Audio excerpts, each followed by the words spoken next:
کہ امام ابو حنیفہ رحمۃ اللہ بھونک کر گئے ہیں، لیکن اس نے انکار کیا. اس نے کہا میں ملا علی قاری نے باقاعدہ دفاع کیا ہے کہ ہمارا امام صحیح بھونک کے گیا تھا. جناب ابو طالب کے متعلق خاموشی اختیار کرنی چاہیے، زبان پر کنٹرول کرنا چاہیے، معاملہ اللہ کے سپرد کر دینا چاہیے. ابو طالب کے بارے میں اپنا موقف بیان کرتے ہیں. میں نے بارہا کہا ہے کہ ان کے بارے میں ہم خاموشی اختیار کرتے ہیں. اہل سنت اور اہل تشیع میں دو طرح کی آراء پائی جاتی ہیں. یہاں تک مرزا نے کہا، ادھر کہتے ہیں کہ ان 10 حدیثوں کا، بخاری کی، مسلم کی ان 10 حدیثوں کو کوئی انکار بھی کر دے اس کو منکر حدیث نہیں کہنا چاہیے. کیوں بھائی یہ اصول کیوں بدل رہے ہیں؟ اور اسی طریقے سے جو لوگ ان کا ایمان ثابت کرنے کے لیے ٹیکنیکل گراؤنڈز کا سہارا لیتے ہیں کہ قرآن میں اس طرح آیت ہے، وہ ایک ٹیکنیکل بحث ہے، ان کے اوپر بھی آپ یہ تہمت نہ لگائیں کہ یہ احادیث کے منکر ہیں. ٹھیک ہے. جب اسے کہا گیا نا کہ تو نے یہ لفظ استعمال کیوں کیا بھونکنے کے، اس نے کہا میں نے بھونکنے کا لفظ استعمال نہیں کیا، تو جھوٹ بولا. تو امام نسائی نے اس پر باب باندھا ہے مشرک کی قبر پر جانے کا جواز. تو اس کا مطلب ہے کہ امام نسائی رحمہ اللہ کا بھی یہی عقیدہ تھا، کیونکہ باب کی ہیڈنگ امام کا عقیدہ ہوتا ہے. امام نسائی رحمۃ اللہ علیہ کا عقیدہ یہ خود مسئلہ نمبر 98 میں بتا چکے ہیں صحیح. کہ امام نسائی رحمۃ اللہ علیہ کا عقیدہ یہ تھا کہ حضور علیہ السلام کے والدین مشرک ہیں. اچھا، جی یہ خود بھی آپ بتا یہ خود بتا چکے ہیں کہ ان کا عقیدہ یہ تھا. اس کے علاوہ تو اس باب میں کوئی حدیث ہے ہی نہیں، حدیث ہے ہی نہیں سوائے اس حدیث کے. سوائے سے. تو وہ مشرک کا لفظ کس کے لیے بول رہے ہیں؟ امام نسائی نے کہاں کہا ہے کہ نبی الاسلام کے ماں باپ کو میں مشرک کہتا ہوں؟ وہ دکھائیں، پھر آگے بات چلے گی. کورالریز نہیں بنانی کہ انہوں نے کوئی کتاب میں لکھا ہو کہ میں نبی الاسلام کے ماں باپ کو مشرک کافر سمجھتا ہوں. اب مرزا ہمت کرے امام نسائی رحمۃ اللہ علیہ کے لیے یہ لفظ استعمال کر کے دکھائے کہ وہ بھونک کر گئے ہیں.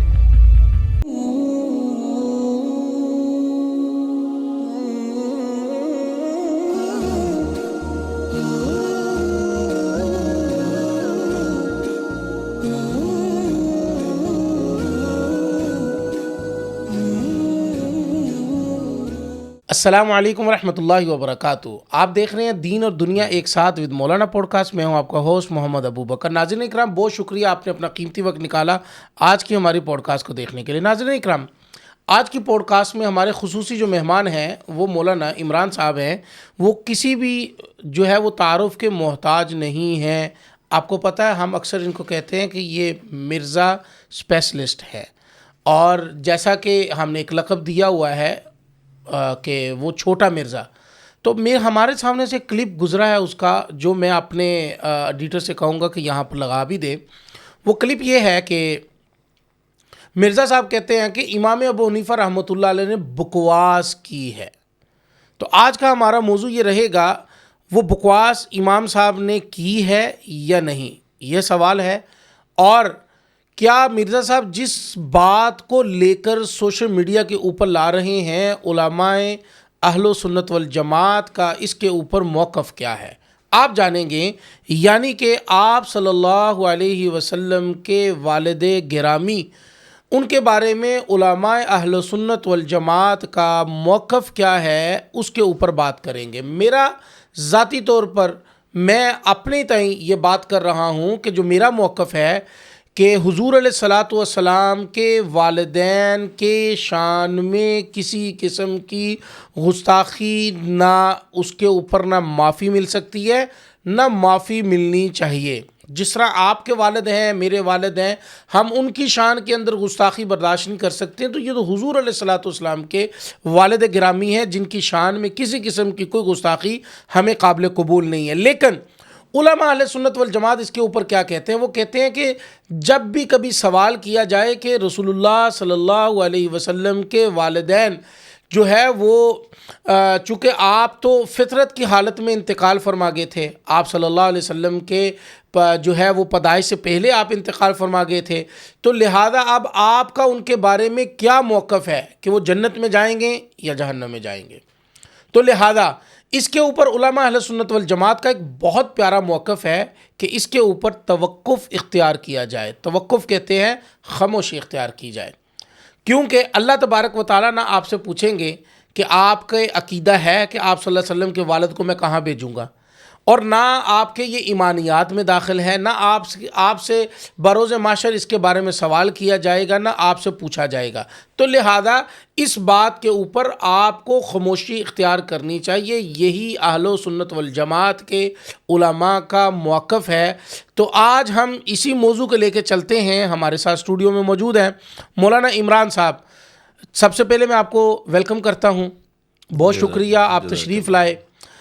گزشتہ ایام میں آپ کے والد صاحب کا انتقال ہوا، ہم آئے بھی تھے وہاں پر، تو ہم بڑا آپ کے ساتھ اظہار افسوس کرتے ہیں. اللہ پاک آپ کے والد محترم کو غریق رحمت کے اندر جگہ عطا فرمائے. یقینی بات ہے کہ آپ کے والد صاحب بھی ایک عالم دین تھے، بچوں کو دین کی تعلیم اور قرآن پاک پڑھاتے تھے، مسجد کے پیش امام تھے.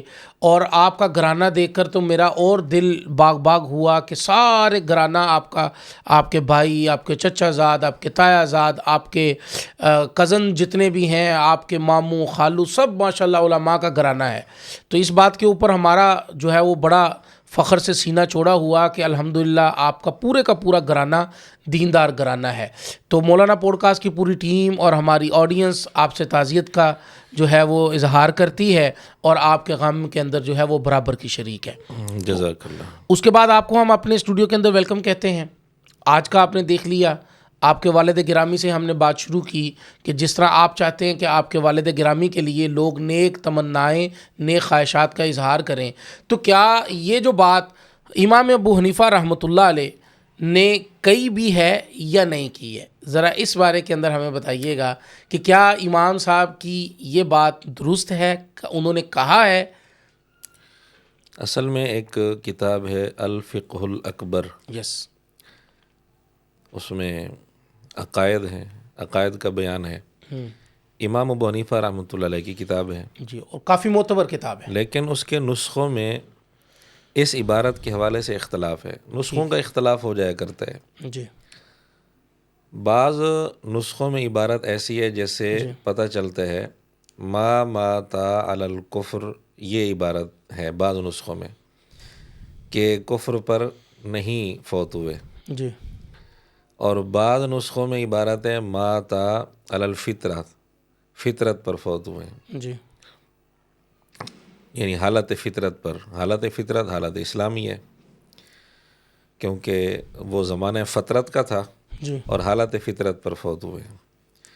اور بعض نسخوں میں الفاظ ہیں ماتا علی الکفر. اب اس کا ظاہری جو معنی ہے وہ یہی ہے، کفر کی حالت میں فوت ہوئے. امام صاحب کا بھی یہی موقف ہے. میں آپ کو عرض کر رہا ہوں، الفقہ الاکبر کے نسخوں میں اختلاف ہو گیا. ٹھیک ہے. اس کے علاوہ کوئی ذریعہ نہیں یہ جاننے کا کہ امام ابو حنیفہ رحمۃ اللہ علیہ کا موقف کیا تھا. ٹھیک ہے. کہیں کوئی اور کسی اور کتاب میں امام ابو حنیفہ رحمۃ اللہ علیہ کا قول سند کے ساتھ موجود ہو، اس حوالے سے جی، ہمیں کہیں نہیں ملتا. جی، ایک ہی ذریعہ تھا اور اس عبارت کے اندر بھی نسخوں کا اختلاف ہو گیا. ٹھیک ہے. ماتا علی الکفر کا ظاہری ترجمہ تو یہی ہے، کفر کی حالت میں فوت ہوئے. جی، لیکن جیسے قرآن کریم میں ہے وَاتَّبَعُوا مَا تَتْلُو الشَّيَاطِينُ عَلَىٰ مُلْكِ سُلَيْمَانَ، علی ملک سلیمان کا مفہوم مفسرین بتاتے ہیں سلیمان علیہ السلام کی بادشاہت کے زمانے میں. تو یہاں بھی بعض نے ترجمہ یہ کر دیا دوسرے نسخوں کے ساتھ مطابقت پیدا کرنے کے لیے کہ کفر کے دور میں، زمانے میں فوت ہوئے. تو یہ بھی ترجمہ بن سکتا ہے دوسرے نسخوں کے ساتھ مطابقت پیدا کرنے کے لیے، لیکن ظاہری ترجمہ یہی سمجھ میں آتا ہے کہ کفر کی حالت میں فوت ہوئے. اب نسخوں کا ہو گیا اختلاف. ٹھیک ہے. میرے سامنے امام ابو حنیفہ رحمۃ اللہ علیہ، میں ان کا موقف جاننا چاہتا ہوں. صحیح ہے. میرے سامنے مختلف نسخے آ گئے. جی، میں کیا فیصلہ کروں گا کہ امام ابو حنیفہ رحمۃ اللہ کا موقف کیا تھا؟ جی، میں کوئی فیصلہ نہیں کر سکتا. صحیح ہے. یا تو نسخوں میں اختلاف نہ ہوتا، جی، ایک ہی طرح کی عبارت ہوتی جی، اور وہ عبارت واضح ہوتی، پھر تو ہم یقین سے کہہ سکتے کہ امام ابو حنیفہ رحمۃ اللہ کا موقف یہ ہے. درست بات ہے. جب عبارتیں مختلف آ گئیں، اب ہم یقین کے ساتھ نہیں کہہ سکتے، کم از کم درجہ یہی ہے، ہم یقین کے ساتھ نہیں کہہ سکتے کہ ان کا موقف کیا تھا. جب یقین کے ساتھ یہ کہہ ہی نہیں سکتے تو اس حوالے سے ان پر فتویٰ لگانا بھی فضول ہے. بالکل ٹھیک ہے. فتویٰ نہیں لگایا جا سکتا. اگرچہ ہمارے علماء نے ترجیح اس نسخے کو دی ہے کہ جس میں ہے کہ وہ حالت فطرت پر فوت ہوئے، کفر پر فوت نہیں ہوئے، یعنی ایمان کی حالت میں فوت ہوئے، ترجیح ہمارے ہاں اس نسخے کو ہے۔ صحیح۔ اور ہمارے ہاں ہمارے علماء دیوبند میں جو موقف چلتا ہے وہ یہی ہے کہ یا ایمان کا قول کیا جائے یا سکوت اختیار کیا جائے، خاموشی اختیار کی جائے، احتیاط اسی میں ہے، درست بات ہے۔ اور کفر کا قول نہ کیا جائے۔ جی آپ علیہ الصلاۃ والسلام کے والدین کا احترام بھی اسی میں ہے، اور دلائل بھی چونکہ دونوں طرف موجود ہیں۔ یہ مسئلہ قطعیات میں سے نہیں ہے۔ جی قطعیات کا مطلب یہ ہوتا ہے کہ ایک ہی طرف بالکل واضح طور پر دلیل موجود ہو، دوسری طرف کوئی دلیل بھی نہ ہو۔ یہاں دونوں طرف قرائن اور دلائل چونکہ موجود ہیں۔ جب قرائن دلائل دونوں طرف ہیں تو احتیاط کا تقاضا بھی یہی ہے، جی احترام کا تقاضا بھی یہی ہے کہ یا ایمان کا قول کیا جائے یا کم از کم یہ ہے کہ سکوت اختیار کیا جائے۔ جی لیکن اگر دیگر دلائل کی وجہ سے جو کفر کا قول کرتا ہے دلائل کی بنیاد پر، اس پر سخت فتویٰ ہم نہیں لگا سکتے، اس کو گستاخ یا کافر اس طرح کا فتویٰ ہم اس پر نہیں لگا سکتے، کیونکہ وہ بھی یہ قول اگر کر رہا ہے وہ دلائل کی وجہ سے کر رہا ہے۔ جی ہم اگرچہ اپنے طور پر یہ سکوت اختیار کرتے ہیں یا ایمان کا قول مولانا کرتے یہ ہیں۔ تو آپ کا موقف آ گیا نا۔ اب میں آپ سے سوال کرتا ہوں کہ مجھے یہ بتائیں، سب سے پہلے ہم جس شخصیت کے بارے میں لفظ بکواس بولا گیا ہے تو آپ نے وہ کلپ جی دیکھا وہ ہے؟ میں نے کلپ دیکھا ہے، جی میں اس پر آ رہا جی ہوں۔ ہم اس کے اوپر روشنی ڈالتے ہیں، لیکن سب سے پہلے ہم چاہتے ہیں کہ آپ یہ بتائیں کہ امام ابو حنیفہ رحمۃ اللہ علیہ کی جو تعلیمات ہے اس کے بارے میں عام کیا خیالات دیکھیں، ہمارے علماء احناف تو ان کا تذکرہ بہت اچھے انداز میں کرتے ہیں، بہت ان کو اہمیت بھی دیتے ہیں، جی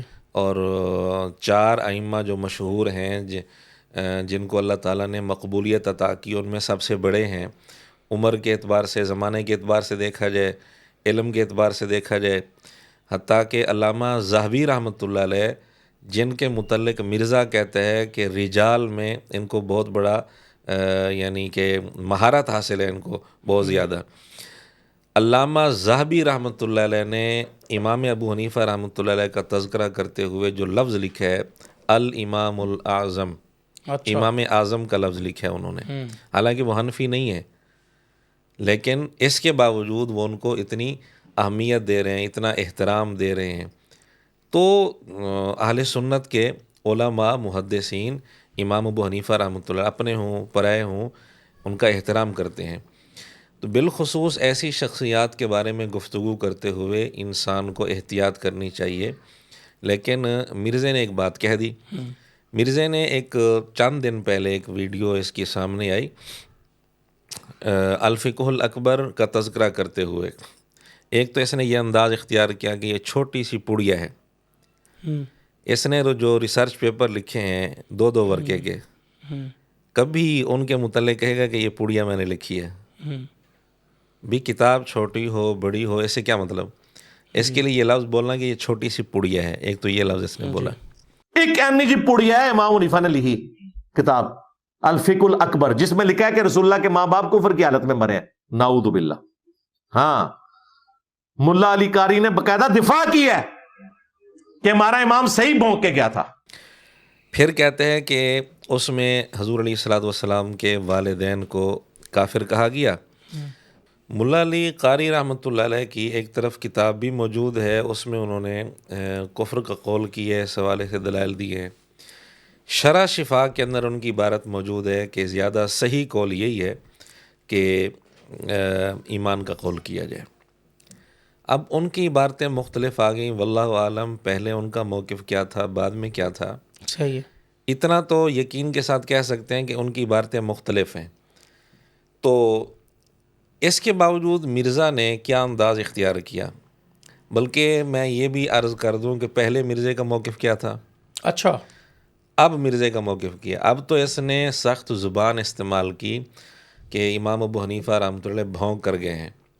لیکن اس نے انکار کیا، اس نے کہا میں نہیں، اس نے انکار کیا، لیکن پھر ہم نے اس کی ویڈیو اس کے سامنے پیش کی ہے۔ اچھا جی بالکل، اس نے یہ ویڈیو ہم یہاں پر ضرور لگائیں۔ بھونکنے کا لفظ اس نے استعمال کیا ہے۔ صحیح ہے۔ پھر اس سے کسی نے پوچھا کہ آپ نے بھونکنے کا لفظ استعمال کیا، کہتے ہیں نہیں میں نے بھونکنے کا لفظ نہیں استعمال کیا، حالانکہ کیا تھا۔ اچھا کہتے ہیں میں نے بکواس کا لفظ بولا ہے. تو بکواس کا لفظ بھی تو بہت سخت لفظ ہے، جبکہ یہ بھونکنے کا لفظ بھی استعمال کر چکے ہیں. کہتے ہیں میں نے بکواس کا لفظ بولا ہے. پھر مرزا اس پر اڑ گیا. مرزا کہتے ہیں میرے ایمان کا تقاضا ہے کہ جو امام ابو حنیفہ جو حضور علیہ الصلوۃ والسلام کے والدین کو کافر کہے، میں اس پر یہ سخت فتویٰ لگاؤں کہ وہ بکواس کیا اس نے. پھر اس نے کہا کہ بکواس سے بھی بڑی بات، ایک اور ویڈیو میں کہتے ہیں بکواس تو بہت چھوٹی چیز ہے، توہین ہے یہ. بکواس سے اگلا درجہ یعنی یہ توہین ہے. جس نے یہ قول کیا اس نے حضور علیہ الصلوۃ والسلام کے والدین کی توہین کی ہے، وہ توہین کا مرتکب ہے. صحیح ہے. یہ فتویٰ بھی اس نے لگا دیا. اور کہتے ہیں میرے ایمان کا تقاضا ہے میں یہ بات کروں، جو حضور علیہ السلام کے والدین کے متعلق یہ کہے میں اس کو لمبا پا دیں گا، یہ کر دیں گا، وہ کر دیں گا. یہ ساری باتیں اس نے کی. صحیح.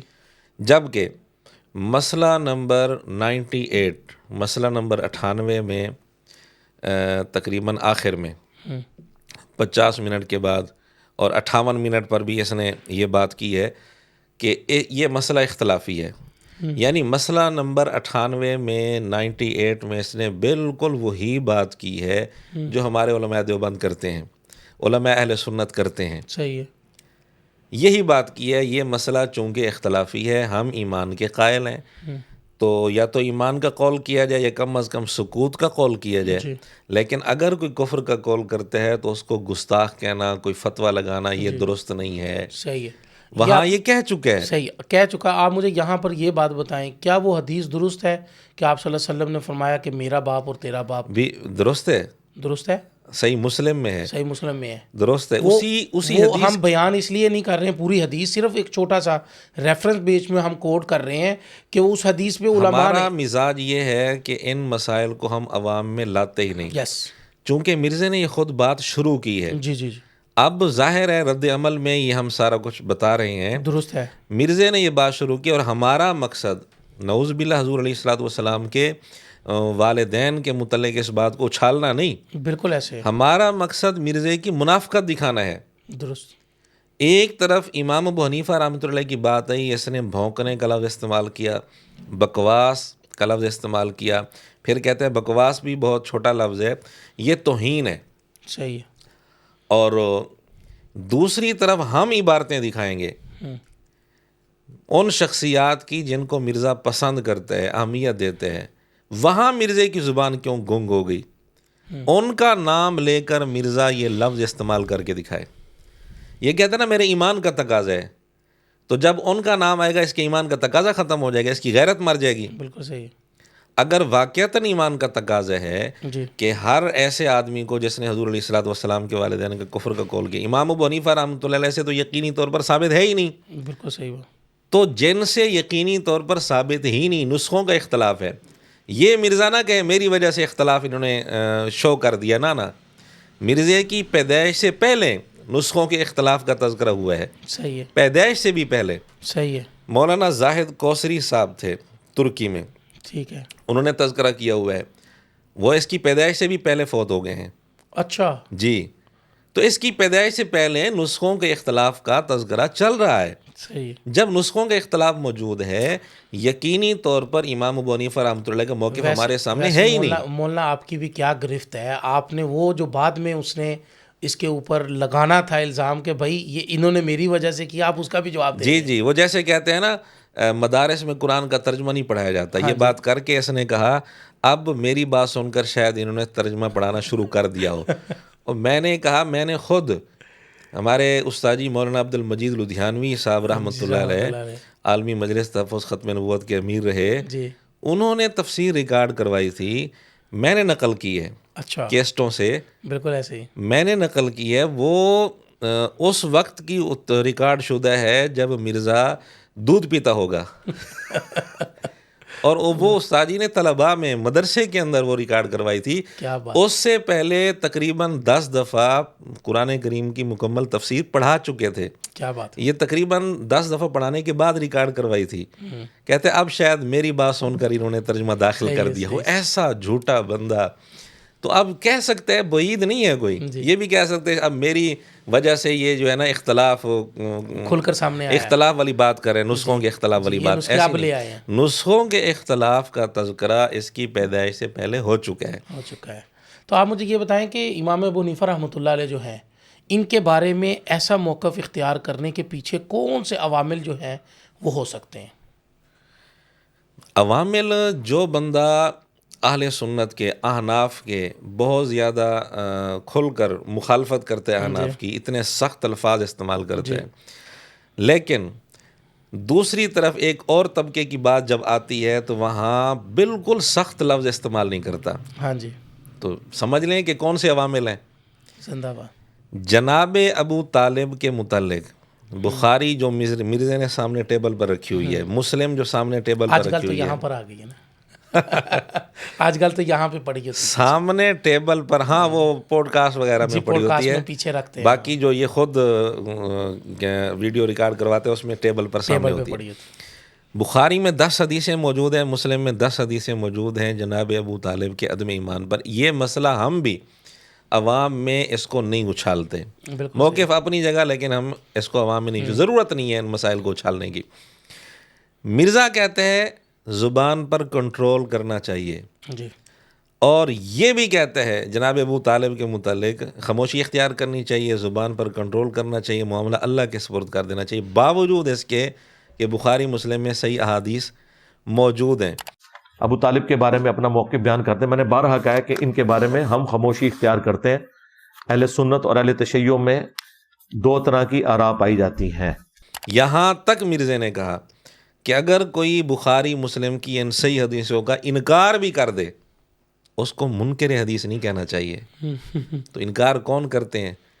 یعنی اگر علماء اہل سنت کی طرف سے بخاری مسلم کی کسی حدیث پر صرف تعویل ہو بھی اس حدیث کا یہ مطلب ہے, یا یہ کہا جائے بھی اس حدیث کو اچھالنا نہیں چاہیے غلط رنگ دے کر, صرف یہی بات کی جائے تو فوراً مرزا فتویٰ لگا دیتا ہے تم منکر حدیث ہو, تم سے حجیت حدیث ڈسکس ہوگی, منکر حدیث تم بن گئے ہو.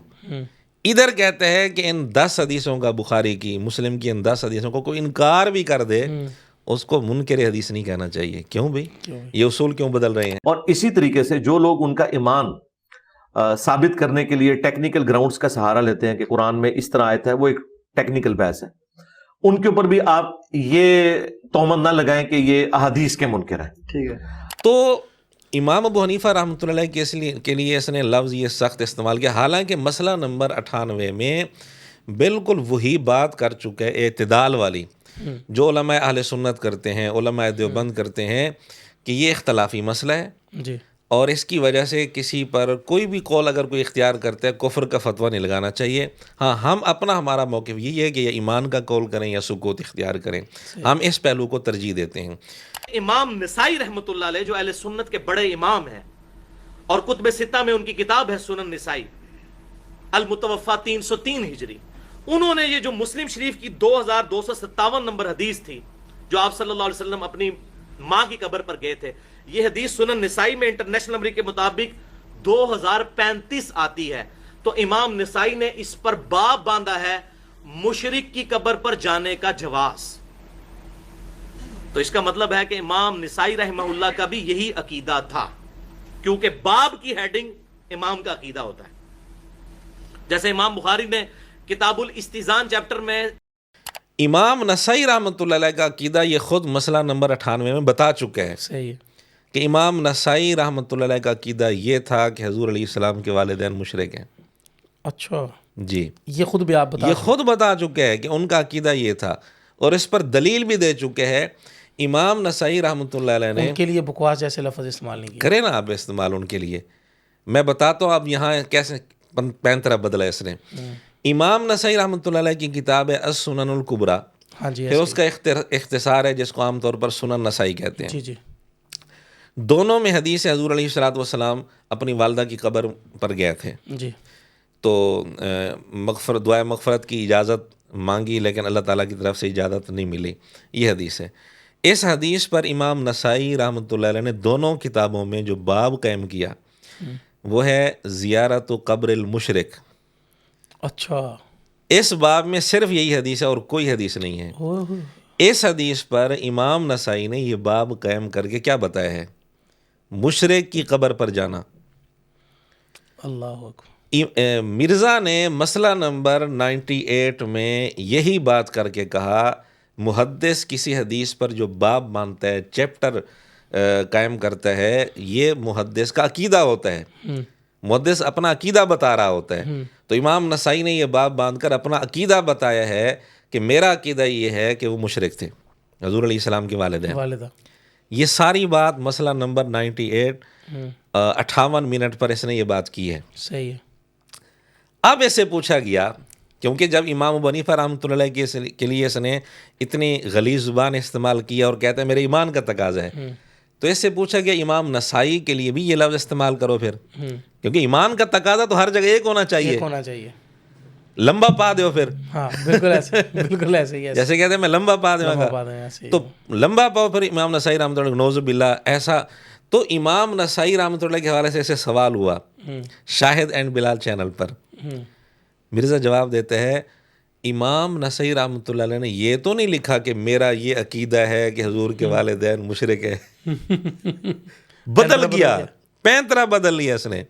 صحیح ہے۔ کہتے صرف انہوں نے باب لکھا ہے نا، باب سے عقیدہ کیسے ثابت ہوتا ہے؟ مسئلہ نمبر 98 میں تو کہہ چکا ہے کہ جو کہ باب جو باندھتا ہے محدث اس میں اپنا عقیدہ بتاتا ہے۔ اب کہتا ہے نہیں، یہ تب میں مانتا جب امام نسائی یہ جملہ لکھتے کہ حضور کے والدین مشرک ہیں، یہ لفظ لکھتے۔ صحیح ہے۔ بھئی اس حدیث پر امام نسائی نے جو باب قائم کیا ہے وہ کس لیے قائم کس کیا لیے ہے؟ قائم کیا؟ ان کا مقصد کیا تھا؟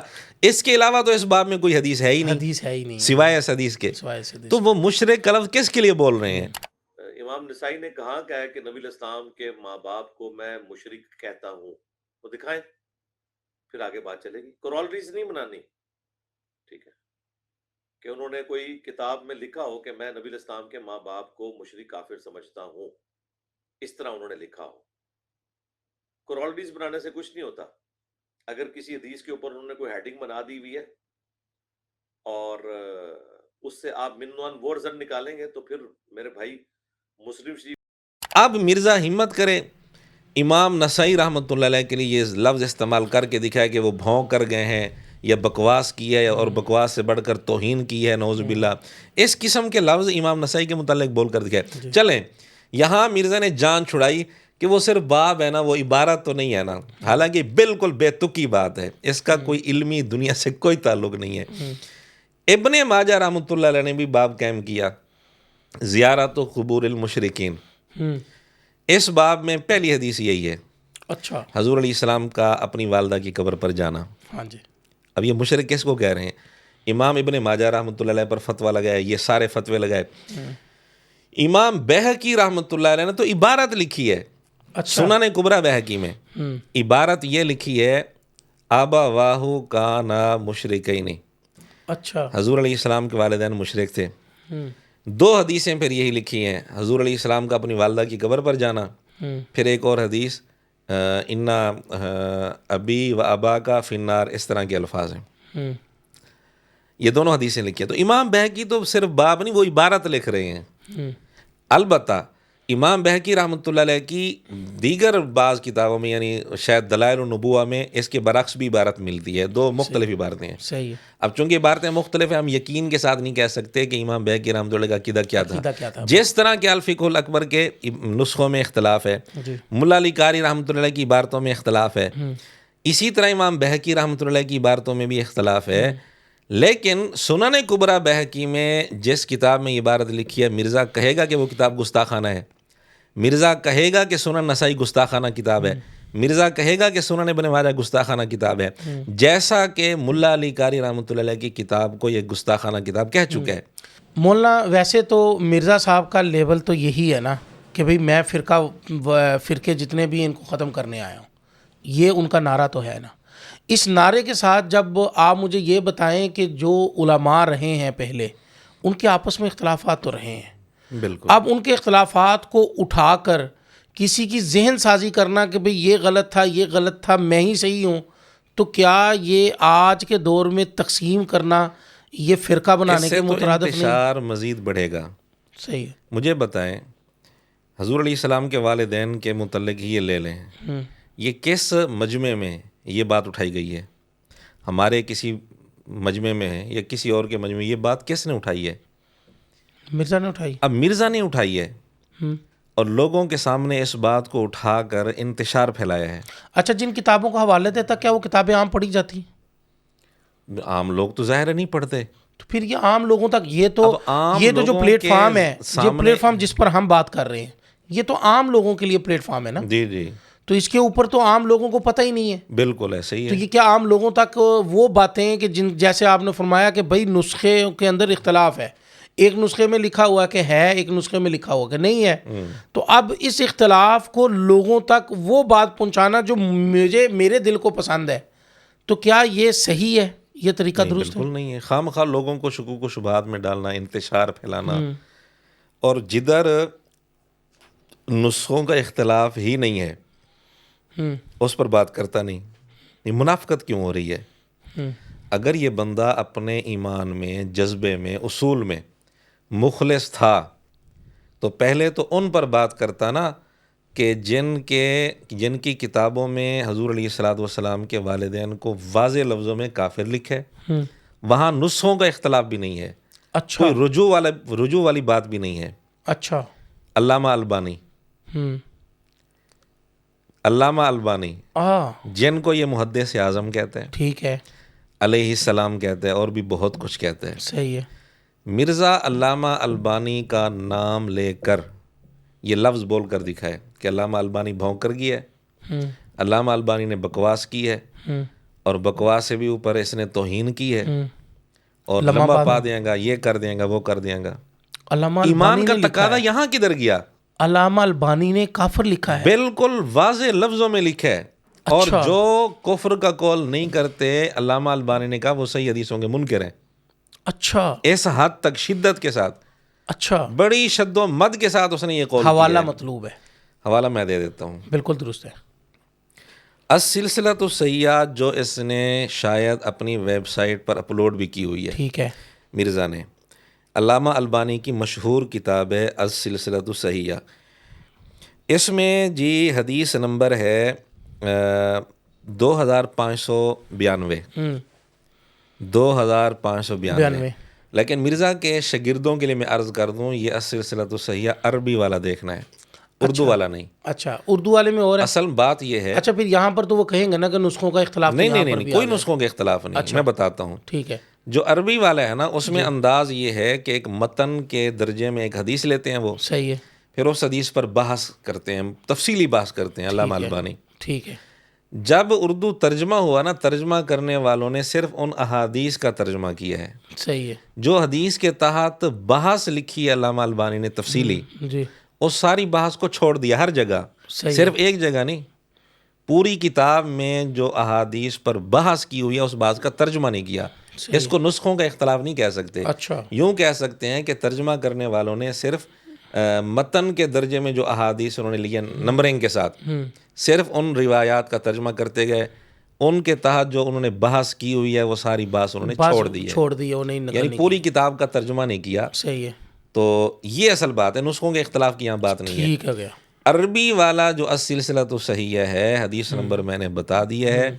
اس حدیث کے تحت بحث کرتے ہوئے علامہ البانی نے پوری شد و مد کے ساتھ حضور علیہ السلام کے والدین کے کفر کا قول کیا ہے. صحیح. اب حوالہ ہم نے دے دیا ہے، اس کے علاوہ کوئی ان کی کوئی عبارت، اس کے متعارض کوئی عبارت بھی نہیں ہے، نسخوں کا اختلاف بھی نہیں ہے. کفر کا قول واضح طور پر کیا ہوا ہے. ہمت کرے مرزا کہے کہ علامہ البانی بھونک کر گیا ہے، نعوذ باللہ، اور بکواس کی ہے، یہ ہے وہ ہے. ساری ایمان کا تقاضا یہاں کدھر گیا؟ صحیح.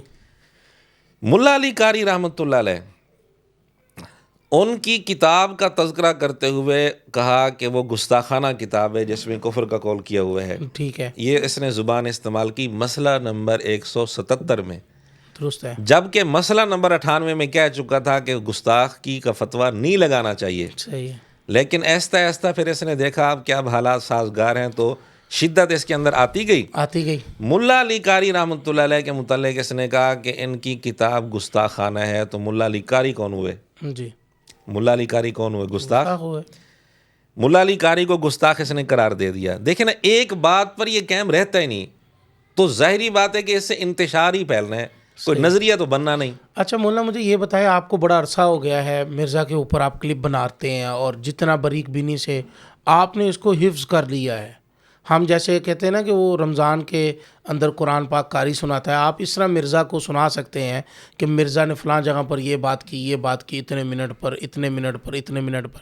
آپ مجھے یہ بتائیں کہ میرا یہ بڑا ویلڈ سوال ہے کہ ہم جب اس کو سنتے ہیں یا عام پبلک اس کو سنتی ہے, خاص طور پر اس کی وہ چیزیں جو انتشار پر مبنی ہوتی ہیں اور وہ چیزیں جو اختلافات پر مبنی ہوتی ہیں, تو ہمارا سننے کے بعد رد عمل کیا ہونا چاہیے؟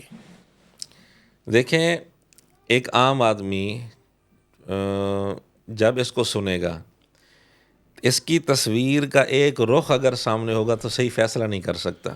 صحیح. ہم کیا کرتے ہیں, اس کی تصویر کے دونوں رخ دکھا دیتے ہیں, پھر فیصلہ کرنا آسان ہو جاتا ہے کہ یہ بندہ منافقت کر رہا ہے. اب اس کی تصویر کا ایک رخ سامنے ہو کسی کے, اس کو ہم 1000 دفعہ سمجھائیں, جتنی کوشش کریں, وہ کہے گا نہیں یہ بات تو ٹھیک کر رہا ہے. لیکن جب دونوں رخ ہم دکھا دیتے ہیں پھر اس کو سمجھ میں آ جاتی ہے کہ یعنی یہ کہ بندہ آپ چاہتے ہیں کہ کوئی بھی بندہ سنے تو وہ یقین کرنے سے پہلے اس کا دوسرا رخ بھی دیکھ لے. اگر دوسرا رخ دیکھ لے پھر وہ خود فیصلہ کر لے, ترازو اپنے ہاتھ میں پکڑ لے, فیصلہ خود کر لے, فیصلہ خود کر لے. ملا علی قاری رحمۃ اللہ علیہ کی کتاب کے متعلق اس نے کہا گستاخانہ کتاب, حالانکہ ان کی عبارتوں میں اختلاف تھا لیکن اس نے اس چیز کی پرواہ نہیں کی. جی. گستاخانہ کتاب کہا, ملا علی قاری رحمۃ اللہ علیہ پر گستاخی کا فتویٰ لگا دیا. جی. لیکن جب انہی ملا علی قاری رحمۃ اللہ علیہ کی عبارت اس کی خواہش کے مطابق تھی, جی. مرقات میں کہتا ہے رحمہ اللہ رضی اللہ عنہ علیہ السلام. یار اس بندے کا کوئی ایک اصول ہے, جو گستاخ ہو اس کو علیہ السلام کہنا جائز ہے؟ صحیح. کس منہ سے علیہ السلام کہہ رہا ہے جو ہے ہی گستاخ تیرے فتوے کے مطابق؟ تو یہ اس کا کوئی ایک اصول نہیں ہے. جب خواہش کے مطابق, وہی عبارت جو اس کے خواہش کے مطابق تھی, کہتا ہے یہ چمی والا حوالہ ہے, چمی دینے کو دل کرتا ہے ملا علی قاری کو, اتنی محبت کا اظہار تو کر رہا ہے, تیرے فتوے کے مطابق تو انہوں نے گستاخی کی ہوئی ہے, گستاخانہ کتاب لکھی ہوئی ہے. تو کسی ایک اصول پر یہ کھڑا نہیں رہتا. ملا علی قاری رحمۃ اللہ پر بھی اس نے فتویٰ لگایا, امام ابو حنیفہ رحمۃ اللہ پر بھی فتویٰ لگایا, باوجود ہے کہ عبارتوں میں اختلاف ہے, لیکن علامہ البانی پر آج تک اس نے یہ فتویٰ کیوں نہیں لگایا؟ یہ ہمارا سوال ہے. اچھا مولانا یہ بتائیں مجھے کہ عمومی طور پر جب مورخین پر ایسے سوالات اٹھائے جاتے ہیں کہ مورخین نے یہ لکھا, یہ کہا, یہ کیا, تو عام پبلک کو یہ سوالات اپنے وقت کے ائمہ سے پوچھنے چاہیے یا اس پر یقین کر لینا چاہیے خاموشی کے ساتھ؟ نہیں, علماء سے رابطہ کرنا چاہیے. ٹھیک ہے. اور بالخصوص جس فن کے اندر جس عالم کو مہارت حاصل ہو, اس کے ساتھ رابطہ کرنے میں فائدہ زیادہ ہے.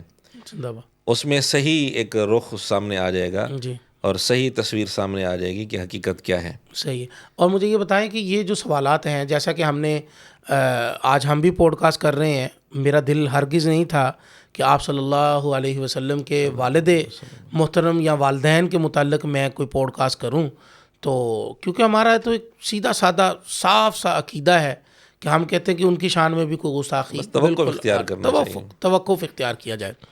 اب عرض یہ ہے کہ کیا ایسی پوڈ کاسٹ کے اندر ایسے سوالات کرنے چاہیے؟ نہیں, دیکھیں اب ضرورت ہے.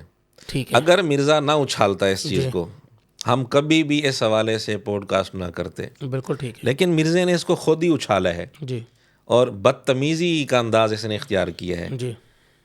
اچھا, لوگ کہتے ہیں کہ حضور علیہ السلام کے والدین کے جو کفر کا قول کرے تو یہ تو اس کے لیے یہ لفظ استعمال کرنا چاہیے کہ وہ بھونک کر گئی ہے. ہم کہتے ہیں اصول ایک رکھ لو. ہاں جی. یہ لفظ استعمال کرنا ہے, اصول تم نے بنانا ہے, جی, تو پھر اصول یہی رکھو. جس کا یہ عقیدہ ہے یا جس کی یہ عبارت ہے, اس کا نام لے کر مرزا یہ لفظ استعمال کرے, مرزا اپنی ویڈیو میں آ کر یہ کہہ دے, ہم اتنا سمجھ جائیں گے کہ مرزا اپنے اس اصول میں مخلص ہے. اصول صحیح ہے یا غلط ہے اس سے الگ, قطع نظر اس سے, لیکن ہم یہ سمجھیں گے کہ اپنے اصول میں مخلص ہے. بالکل ٹھیک ہے. لیکن بعض شخصیات کے لیے اتنے غلیظ, اتنے سخت الفاظ استعمال کرنا، دوسری شخصیات کے متعلق بالکل خاموش رہنا، جبکہ اس سے سخت عبارتیں ان کی موجود ہے. علامہ البانی کی عبارت موجود ہے، بہت سخت عبارت موجود ہے، لیکن اس کے لیے ایک لفظ تک نہ بولنا، وہ فتوے ان پر نہ لگانا، ایمان کا تقاضا تو پھر نہیں ہے.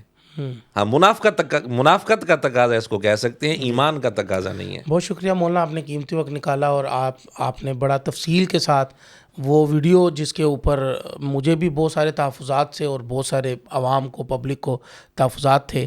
ناظرین، آپ نے دیکھا کہ ہم نے یہ جو آج کی پوڈ کاسٹ کی ہے، اس کے اندر ہر اس چیز کو واضح کیا ہے جو ہمارے دل کے قریب تھی، اور ہر اس چیز کو واضح کیا ہے جو اہل سنت والجماعت کا موقف، عقیدہ یا نظریہ ایک ہے. اور بات، جی، جب اسے کہا گیا نا کہ تو نے یہ لفظ استعمال کیوں کیے بھونکنے کے، اس نے کہا میں نے بھونکنے کا لفظ استعمال نہیں کیا، تو جھوٹ بولا. جی، پھر کہتے ہیں کہ میں بریلویوں کے انداز میں بات کر رہا ہوں. بریلویوں کے ہاں تو جو حضور علیہ السلام کے والدین کو کہ کفر کا قول کرے وہ خود کافر ہے، خود کافر ہے. تو مرزے پر یہ لازم ہے، یہ اس پر قرض ہے کہ بریلویوں کے جو بڑے ہیں مولانا احمد رضا خان صاحب، ان کی کسی کتاب سے حوالہ دکھائے، انہوں نے کہا ہو کہ ایسا آدمی کافر ہے جو حضور کے والدین کے کفر کا قول کرے. زندہ باد. لکھیں جی، یہ آخری ٹرننگ پوائنٹ مولانا نے آپ کے سامنے رکھا ہے آپ کی عدالت میں، کہ آپ مرزا صاحب سے ضرور یہ سوال کریں کہ مرزا صاحب آپ کے اوپر یہ قرض ہے کہ آپ نے فرمایا کہ بریلویوں کے نزدیک، یعنی کہ اہل سنت والجماعت ہے بریلویوں کے نزدیک جو ہے یہ کفر کا فتویٰ ہے کہ جو حضور علیہ الصلوۃ والسلام کے والدین کے لیے کفر کا عقیدہ رکھتا ہو. تو یہ بات آپ نے جو ہے وہ جن کو وہ اعلیٰ حضرت کہتے ہیں ان کی کتاب میں سے آپ نے لازم دکھانی ہے. لو ناظرین، وقت ہوا چاہتا ہے اختتام کی طرف، تو خوش رہیے، آباد رہیے. آپ کے پاس، آپ کے ذہن میں کوئی بھی سوال ایسا ہو کہ جس کا آپ کے پاس جواب نہ ہو، یا آپ ہم سے جواب لینا چاہ رہے ہوں، تو آپ ہمارے دیے گئے نمبر کے اوپر ضرور رابطہ کر سکتے ہیں. انشاءاللہ ہم اپنی پوڈ کاسٹ کا اس کو ضرور حصہ بنائیں گے. ہمیں اجازت دیجیے، ایک نئی پوڈ کاسٹ کے ساتھ پھر آپ کی خدمت میں حاضر ہوں گے. والسلام ورحمۃ اللہ وبرکاتہ.